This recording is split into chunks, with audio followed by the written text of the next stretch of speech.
Chapter 16. Unwelcome Command. "Your clue is wonderful," said Bess. "But how can you use it? The words in that torn letter don't make any sense to me." George said, "Why don't we drive back to the yacht club? You can study it there, Nancy." The young detective did not want to leave yet. "Let's search for the rest of the letter," she said. The girls turned over all the pieces of statuary, but found nothing. The hedge and every bit of the ground around the barn were scrutinized carefully. No other clues were found. Finally, Nancy agreed to leave. The girls climbed into Dick's car and started for Waterford. After they had been driving about 15 minutes, George said, "Nancy, have you figured out anything about the torn note?" "Yes, I have one hunch. Bess, please look in the glove compartment and see if there's a map of this area." As Bess was rummaging through a stack of maps, she asked, "What's on your mind?" Nancy said she believed the Pitt in the note stood for a town. "And I have a hunch it's one not far from here." "How did you arrive at that conclusion?" George asked. "First of all, I'm sure I recognized the handwriting on that note. It is definitely Willis Basswood's." "Really?" Bess said in amazement. "Then he knows about the whispering statue and where it is?" "Exactly," Nancy replied. "He probably sold it secretly to someone who doesn't live far away, so it wouldn't be seen on the road. I believe that person is in Pitt something. Bess, did you find the map?" A local map was on the bottom of the pile. Bess pulled out the folded sheet and opened it. Pitt. Oh, here's one. Pittville. Nancy, you're a genius. Don't praise me yet. I may be on the wrong track. Is there another town beginning with Pitt? Bess's forefinger was moving over the map. Presently, she cried out, "Here's a town with the name Pitman." "Any more Pitts?" George asked. "Don't find one that says Pitfall." Nancy and Bess smiled, and Bess remarked, "That's pretty corny." Nancy was glad that no more towns beginning P-I-T were in the vicinity. "Tomorrow we'll go to Pittville and then to Pitman." "In what?" Bess asked. Then she added hopefully, "Maybe Dick will lend us his car again. He's a great guy." George remarked, "If Mr. Basswood stole the statue, it probably was taken directly to Marco DeKeer's barn. After the reproduction was finished, their trucker friend delivered the original to the purchaser and brought the reproduction to the yacht club." Bess giggled. "The mystery is practically solved. All you have to do is find out when and where, and who did what and why." When the girls returned to their room at the yacht club, the telephone was ringing. The caller was Mr. Drew. He asked Nancy how she was progressing on the case. "I hate to brag," Nancy replied, "but we really have some fabulous clues." She related everything that she and her friends had learned since her last report. Mr. Drew was elated, but admitted he was worried about Nancy's safety. "Don't work for Mr. Basswood unless Bess and George come and check on you every so often." "All right, Dad. Anyway, I don't think I'll be there much longer.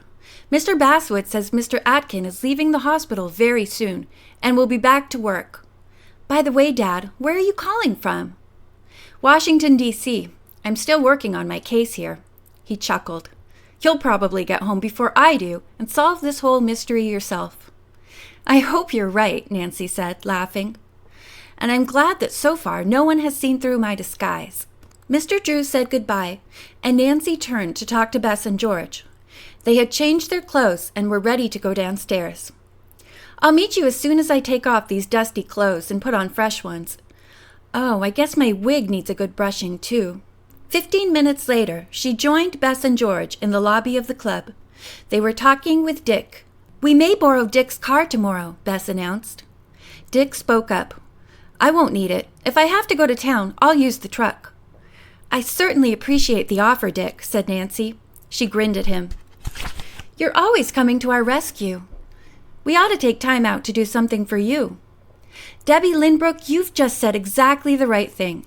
You can do something for me right now." "What's that?" Nancy asked. Dick explained that he had reserved one of the ping-pong tables in the recreation room, hoping the girls would join him in a doubles match. George beamed. "That's a groovy way of paying a debt." The 4 young people went downstairs. After a toss of paddles, the partners turned out to be Dick and George against Nancy and Bess. At the end of 2 games, the score stood 1-1. Dick complimented all the girls on their playing. "You're champs," he said. Bess called to him, "You're terrific yourself, but Debbie and I are going to win this game." There were long volleys and some breathtaking net shots, but in the end, Nancy and Bess won the game. "We told you so," Bess gloated. But the next game went to Dick and George.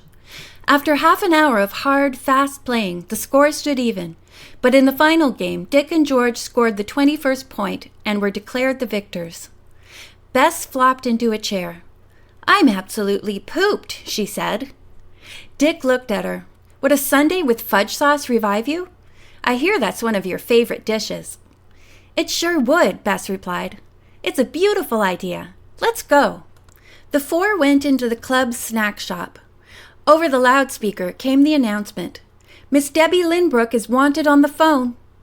Nancy excused herself and went to a telephone on the wall of the shop. "This is Mr. Basswood," the caller said. "Miss Lynbrook, I want you here at 9 o'clock tomorrow morning." Nancy hesitated. If she worked all day, she would not be able to drive to Pittville and Pitman to continue her sleuthing, and she was determined not to give that up. "Did you hear me?" Mr. Basswood asked impatiently. "Yes," Nancy replied. "I'll be there at 9, but I'll have to leave at 2:30. Mr. Basswood's voice was icy as he said, "All right, but I'll expect you to forego your lunch hour. Goodbye." As Nancy returned to her friends, she frowned a little and said to herself, "What an old grouch he is." A little later, Dick said he must leave. The girls continued to talk. Nancy told the cousins about her phone call from Mr. Basswood. "But I'll be able to leave at 2:30. Suppose we drive directly to Pittville then." "It's only about 20 miles from here," Bess said. When the girls were ready to go upstairs, Nancy said, "You don't mind if I stay down here a little while? I'd like to stroll outside and do some thinking." "We don't mind," Bess assured her. "But don't be late. Mr. Basswood would not like it if his star salesman came to work hollow-eyed and weary." As Nancy walked toward the bay side of the club, she found herself heading toward the statue. A stiff breeze was blowing, and she was forced to hold on to her wig. As she neared the marble figure, Nancy suddenly stopped. "The statue is whispering," she told herself. No one was around. Deep, garbled words seemed to be issuing from the statue's mouth. "There must be a reasonable explanation for this," Nancy thought, "but it's weird and eerie just the same." She moved back a little distance to gaze at the marble lady. At the same instant, 2 dark shadows crossed that of the statue. A man's harsh voice whispered, "Her friends are here, but where's Nancy Drew?" Another hard voice replied, "She must be around here. We'll find her." Nancy's heart was thumping. She was well hidden in the shadow of the yacht club. Should she stay there or run into the clubhouse? That might be a giveaway, she decided, and stayed where she was. Just then the first voice said, "Here comes somebody. We'd better scram." The shadowy figures disappeared, and Nancy could hear running footsteps. Although she had not been able to identify the men, the young sleuth knew from their voices that they were 2 of the thugs who had tried to kidnap her and Bess and George at the deserted mansion on the beach. She wondered if her enemies had discovered she was wearing a disguise. Relieved that the men had not seen her, Nancy walked quickly back to the clubhouse. She went to her room at once and told George and Bess what had happened. "Thank goodness you're safe," said Bess. "From now on, we're never going to leave you alone. And you say the statue whispered? It's uncanny." "What did it say?" George asked. "The lady only mumbled," Nancy replied. "I couldn't figure out anything." The following morning, the 3 girls went to the art shop together. It had been cleaned and set in order. While Nancy waited on customers, Bess and George roamed through the large display room.